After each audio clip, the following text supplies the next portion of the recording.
Et pour en parler, nous recevons sur ce plateau le dirigeant d'un mouvement d'opposition syrien, Dr Wael Al-Hafez. Merci d'avoir accepté notre invitation. Alors, nous sommes à la veille du Ramadan. Ce n'est peut-être pas un hasard si le mouvement de répression est lancé aujourd'hui. Non, c'est bien programmé, parce que pour le régime, c'est déjà chaque jour de Ramadan, ça va devenir un vendredi.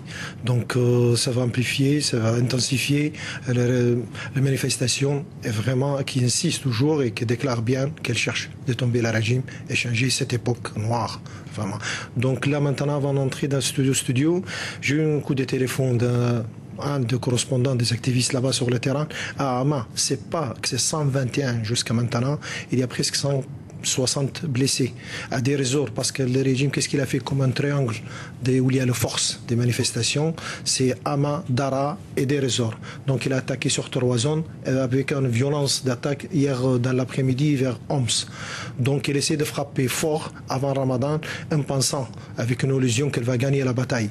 Donc là il fait vraiment déclencher depuis ce matin avec la Bofie, ils ont dit qu'on partit du groupe des militaires en disant on est avec vous, on essaie de séparer des régimes et tout. Au moment où s'approcher, les citoyens ils étaient contents, mais ils ont ouvert leurs mitraillettes. Pour ça, il y a eu ce nombre de cadavres, vraiment des morts.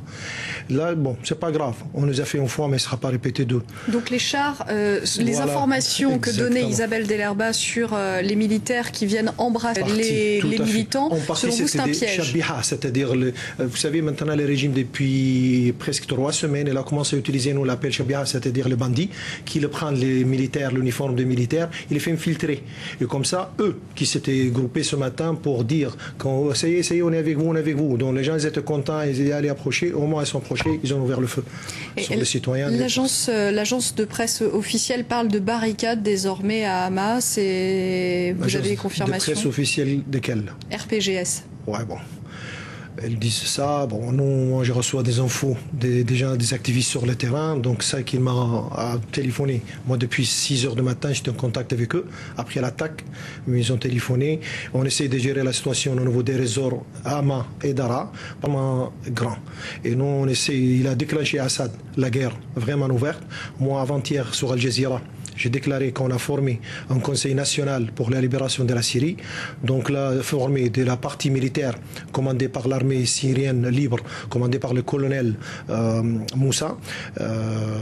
Et il y a un autre côté qui s'appelle la brigade des officiers libres aussi, qui va s'aligner avec nous. Nous, le parti civil. Donc il y aura un militaire et civil en même temps pour former cet front pour combattre contre le régime. Donc là, pour vous, le Ramadan, ça va être une période de mobilisation. La contestation n'est pas prête de s'éteindre. Non, pas du tout. Au contraire. Vous savez, là maintenant, le régime essaie d'attaquer large et vraiment violemment, de frapper tout le monde. Donc nous, on sait défendre. On n'a pas d'autres moyens. On va se défendre pacifiquement, comme on a commencé. Mais après, plus loin, je ne sais pas. Pour ça, je mets diplomatique, international, arabe, musulman, tout le monde, qu'il faut vraiment s'approcher de cette situation en Syrie. Parce que si le combat continue comme ça, et tout le monde reste comme téléspectateur, il ne s'intéresse pas, donc le désordre, elle va vraiment s'installer en Syrie et ça va étendre dans toute la région.